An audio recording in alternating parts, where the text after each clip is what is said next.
No i jest przypał. Przyszło po mnie wojsko, że latam dronem. Ciekawe, czy będzie kara, czy mi kazą wszystko skasować. No poszedłem do kibla, przyjechała tłumaczka, przyjechał komendant, jeszcze jeden i afera. Chcą wyłudzić ode mnie od 5 do 7 milionów za to, wziąć mi drona.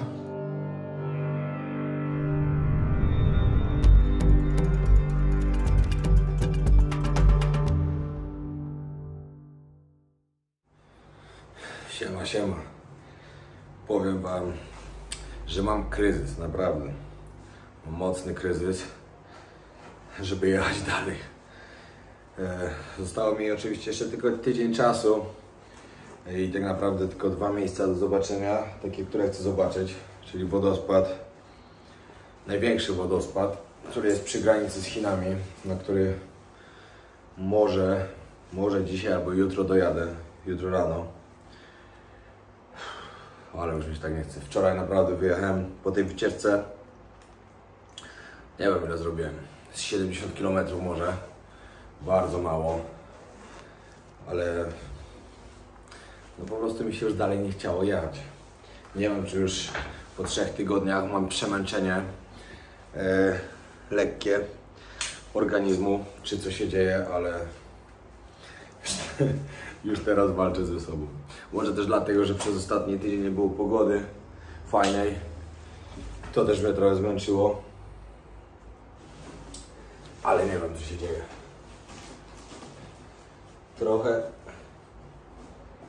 Trochę za szybko mnie złapał ten kryzys. Ale to zmęczenie po prostu. Za dużo jadę. Chyba sobie za mocną trasę ustaliłem. Dzisiaj na przykład mam do zrobienia chyba 7 albo 8 godzin, żeby dojechać tam na wodospad. I wiem, że ktoś mi powie, jedź spokojnie. Nie, właśnie, to nie da rady jechać sobie spokojnie, bo ja mam do zrobienia dzisiaj właśnie wodospad. Później kolejny dzień będę jechał na pętlę Hajiang. Później 2 dni będę jechał przez tą pętlę. Później mam cały dzień jazdy do Hanoi. W Hanoi zostanę 1 dzień i na kolejny już wylatuję. I tak to wygląda. Dlatego troszkę mnie goni czas, a chcę wam pokazać. Naprawdę chcę wam to pokazać, bo to są miejsca, które trzeba zobaczyć. Może nie trzeba, ale miejsca, które warto zobaczyć, jak się jest w Wietnamie. A szczególnie pętla Hajiang to jest tak sławne miejsce dla motocyklistów, że trzeba. Dobra. Nic, trzeba się zebrać sobie śniadanko, 2 kawy i jadę dalej. Sorry, musiałem wam się wygadać. Nie mam komu. Szybka przerwa. Na siku i się napić. Trasa w miarę spoko, pogoda coraz lepsza.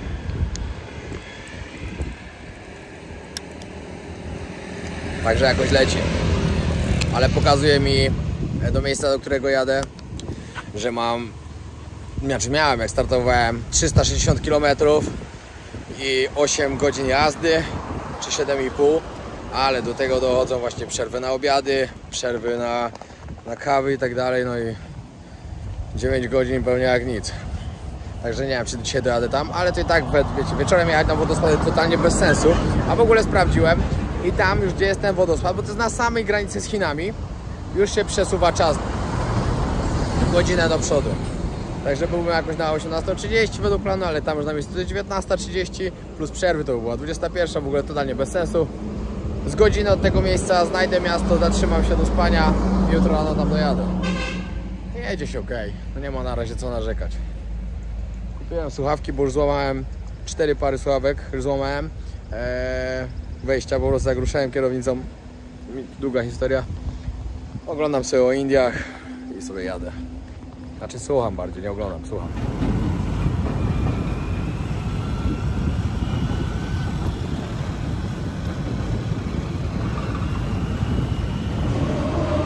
Powiem wam, że właśnie mi siadła psycha. Totalnie. Okazało się, że trasa, którą pokazuję, jest autostradą, gdzie dałem, żeby omijać trasy i omijać płatne oczywiście, ale na goglach nie jest zaznaczone. Tak wiele rzeczy w Wietnamie, które są na przykład na mapach Google, a później ich nie ma tak naprawdę, albo jakieś nie ma, a tak naprawdę jest jakaś, no szkoda gadać. Doszło mi kolejne 2,5 godziny trasy. Teraz pokazuje mi, że będę na 22 na miejscu. Jestem załamany, po prostu już sprawdzałem, że w dupie mam ten wodospad, jadę od razu na Hajiang, ale nie. Uspokoiłem się po 5 minutach, stwierdziłem, że pojadę dalej, co by się nie działo, najwyżej dojadę dzisiaj dokąd się da, resztę zrobię jutro rano trasy i pokażę wam ten wodospad. Ale naprawdę moja cierpliwość jest dzisiaj tak naciągana i no, aż mi się nie chce gadać.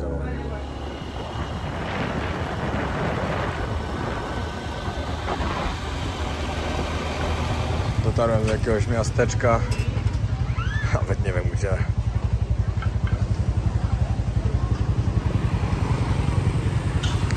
Jestem taki głodny.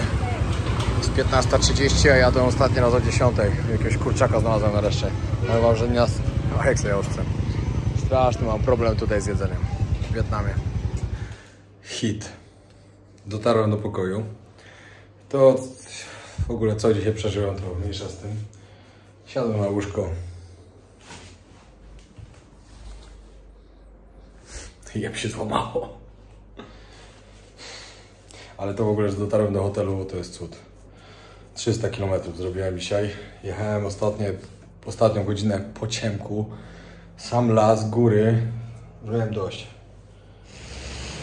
No i właśnie takie podróżowanie w Wietnamie. Nieprzewidywalne. Od rana miało być słońce, a jest deszcz i mgła. Ale spoko. Później się ma wypogodzić. Tyle drogi tu już jechałem, że co by się nie działo, i tak dojadę do tego wodospadu. Może to, że pada, to jest plusem na razie. Mam nadzieję, że później się zrobi słońce, tak jak zapowiadają, i przestanie padać. Ale może to jest plusem ze względu na to, że w wodospadzie będzie więcej wody. I to akurat może mnie cieszyć. No i przestanie lać. Ale pozytywne podejście. Wyspałem się, byłem mega zmęczony. Czyli naprawdę uwierzcie mi, że o 9:00 już po prostu padałem. Fajnie się wyspałem, energia jest na dalszą podróż.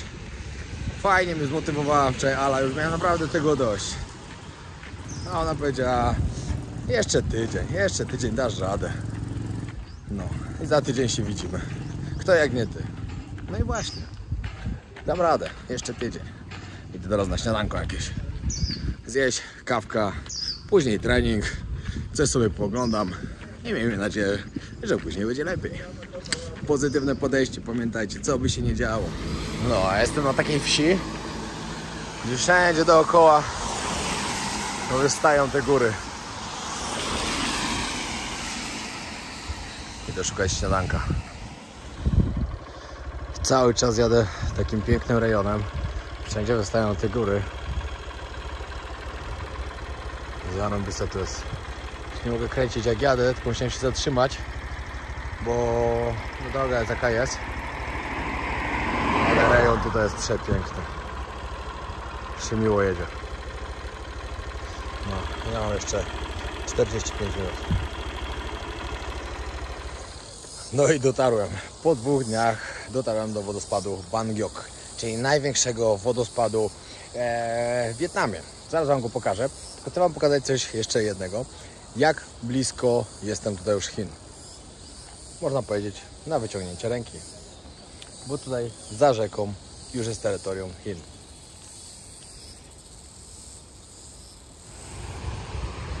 Już dochodzę coraz bliżej. To nie to, żebyście nie byli tam po prostu. Ale to jeszcze chwilka, już wam pokazuję. Ale ja jechałem tam na górze tą drogą. Już go widziałem z góry i wiem, że było warto tu przyjechać. Ale żebyście wiedzieli, co po drodze przeżyłem, ile razy miałem zrezygnować, żeby mnie tu nie było. O. A rano jak wstałem i deszcz padał, mówię, no nie, no w dupie to mam, po prostu w dupie to mam, nie jadę, no. Chyba tak miało być, że miałem tu nie dojechać przez pogodę. Ale nie ma co się poddawać, pamiętajcie. Tylko leszcze się poddają, a ja nie jestem.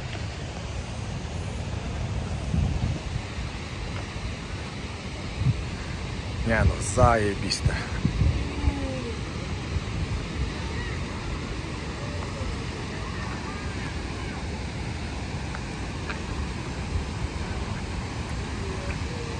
Ale jak tu dronem wlecę zaraz. Ciekawe, czy ktoś do mnie nie doczepi. Mam nadzieję, że nie. O, sorry.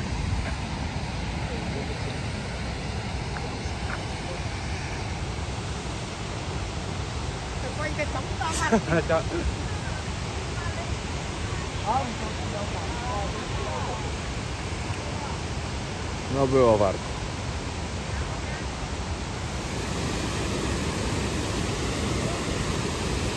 Szkoda, że jest taka pogoda, bo tak z chęcią bym się wbił do takiej wody, ale później też nie bardzo. No to się nie kąpię. Czekajcie, czy to w ogóle wolno.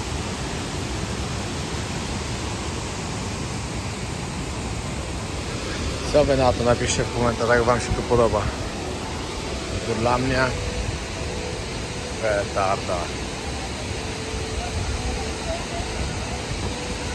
Jak najbliżej tam i startuję dronem, tylko jestem tak blisko granicy z Chinami, tak jak wam mówiłem, no za rzeką już są Chiny. Się zastanawiam, czy w ogóle mi dron wystartuje.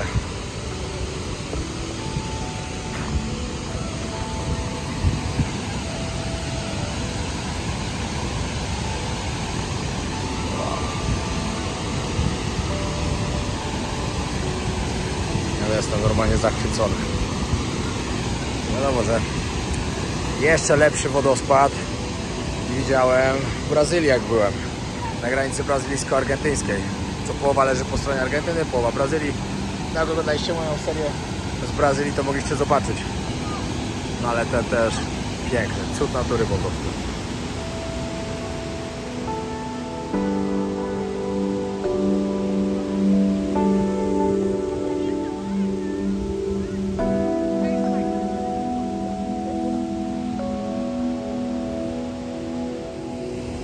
Parę osób pytało, znaczy co chwilę ktoś pyta, czym latam. DJI Mini 2. Patrzcie, jakie powiadomienie dostałem. Jesteś w Chinach kontynentalnych. Ładnie.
W Chinach kontynentalnych, którym byłem, tam przeszedł przez rzekę. A nie jest.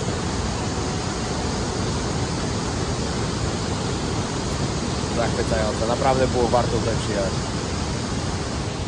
No i jest przypał. Przyszło po mnie wojsko, że latam dronem. Ciekawe, czy będzie kara, czy mi kazą wszystko skasować.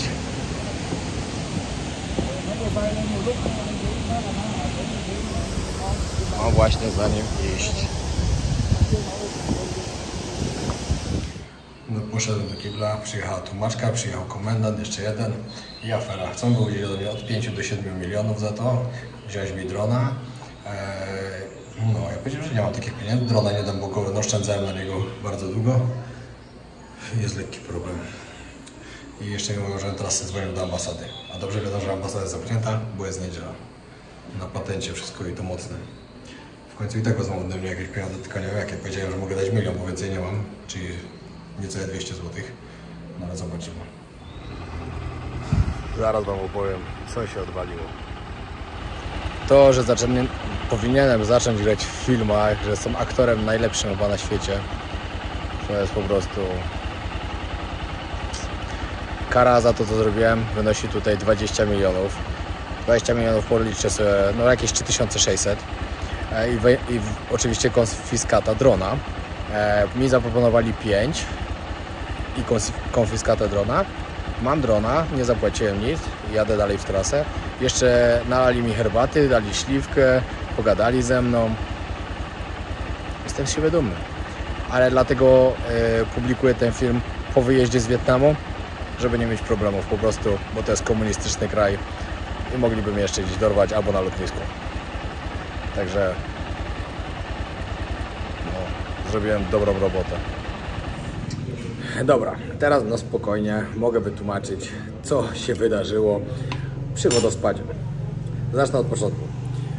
Latałem sobie dronem, co mogliście zobaczyć wcześniej już. Przyszedł do mnie policjant. Nie wiem, czy on policjant, czy straż graniczna, nie wiem. Bo to wodospad leży na granicy z Chinami. Strefa przygraniczna. Były 2 tabliczki, że nie można latać, których ja oczywiście nie zauważyłem. Jakby nigdy nie, na środku sobie wyciągnąłem drona i sobie latałem. Zero przejęcia, bo myślałem, że wolno.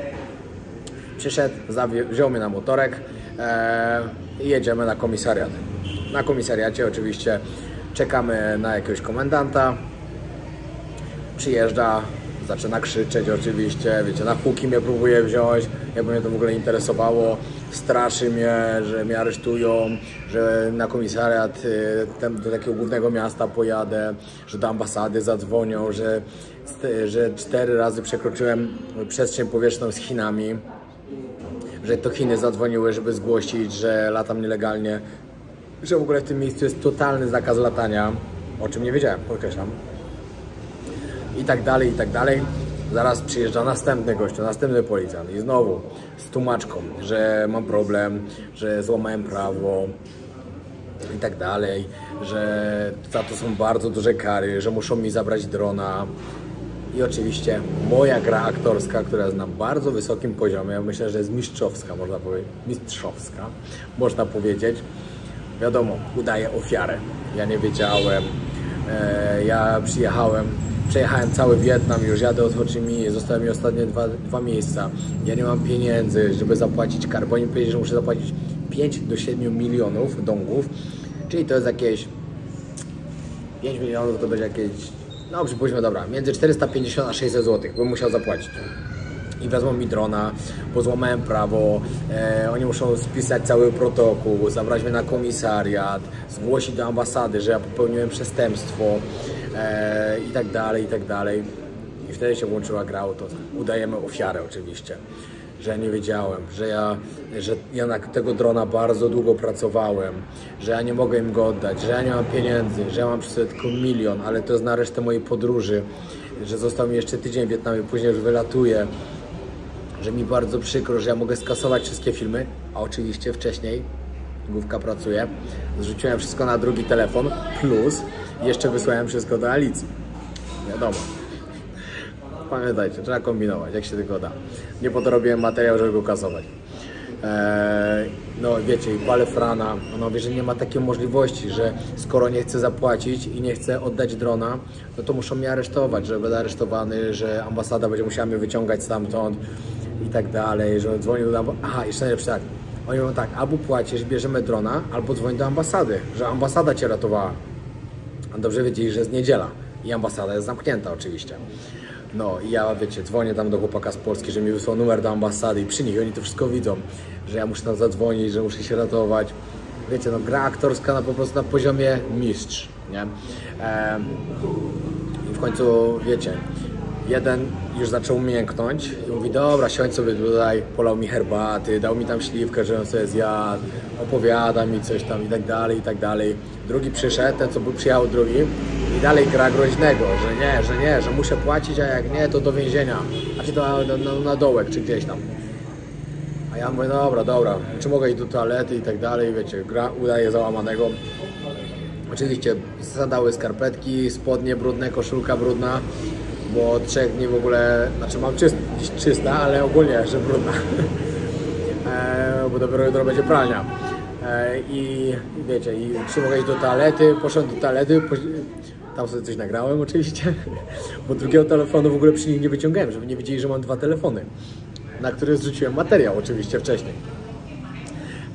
No i przychodzę i ona mi mówi, no, że muszę zapłacić, bo nie ma tak. Ja mówię, że ja nawet nie mam takich pieniędzy, że to jest niemożliwe, no, że no trudno, no, że spróbuję, żeby ambasada mi pomogła i coś tam. W końcu ten co udawał złego, tak się zdenerwował, dobra, mówi, dobra, kasuj wszystko z telefonu, co masz i sobie stąd idź. Ja mówię tak, jest. Sukces, Piotrek, udało się. Znowu. Bo nie wiem, ilu z was widziało, ale gdzie to było? W Uzbekistanie też mi chcieli wziąć drona i też gra aktorska wygrała. Wiecie, bo ja jeszcze mówiłem, że przyjechałem tu promować wasz kraj, jak to ładnie wygląda, żeby ludzie widzieli, że ja naprawdę nie wiedziałem, że nie można latać. Ja nie chciałem popełnić przestępstwa. Oni mówią, dobrze, ale to jest przestępstwo zgłoszone przez Chiny, my musimy raport zrobić i tak dalej. No ale w końcu, dobra, kasuj wszystko z telefonu.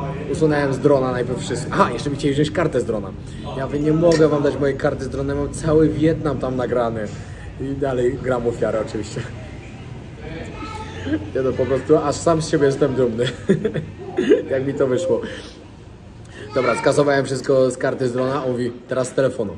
Skasowałem z telefonu, plus jeszcze filmiki, jak jadę z tym policjantem, miałem, kręciłem sobie i tak dalej, jego. To musiałem wszystko skasować, z tego też. I oczywiście, wiecie, wszystko pokasowałem, połowałem, porobili mi zdjęcia paszportu, mnie jak stoi tak z dronem, że zgłoszenie jest, że jeżeli kiedykolwiek, jeszcze na którejkolwiek granicy przy Wietnamie gdzieś polatam, no to po prostu będę miał duże kłopoty i więzienie. Wiecie, to jest komunistyczny kraj, ja nie wiedziałem, czego się tutaj mogę też spodziewać tak naprawdę. Paliłem frana, paliłem na ofiarę C-czas, no ale jakby mnie aresztowali, to wcale bym się nie zdziwił, no. I nie sądziłem, że mnie puszczą bez jakiejkolwiek zapłaty, bo każdy oczywiście w łapę chciał, no nie ma co ukrywać. No i skończyło się tak, że po prostu sobie stamtąd poszedłem, materiał mam, przygoda była, całe szczęście dobrze się skończyła dla mnie. No ale dzisiaj miałem już być na pętli Hajiang, a jestem dalej w tej miejscowości, w której ruszyłem dzisiaj, bo już godzinę stąd tam musiałem jeszcze dojechać i zatrzymał się pewnie w tym samym hotelu, co byłem wczoraj. No, zrobię sobie trening, coś pooglądam i z samego rana ruszę. Ale koniec końcem, happy end, dobrze się skończyło. No ale film wrzucam specjalnie w niedzielę, jak już opuszczę Wietnam, żeby nie mieć kłopotów po prostu, wiecie, no nie wiadomo, może poszło zgłoszenie na lotnisko, oni jeszcze mogli gdzieś zobaczyć to na jakichś moich social mediach albo coś, nie ma co ryzykować, wiecie jak jest, komunistyczny kraj, tu mogą mi zrobić wszystko tak naprawdę, no, także happy end, całe szczęście. A teraz biorę się za zupkę, za kawkę i do hotelu.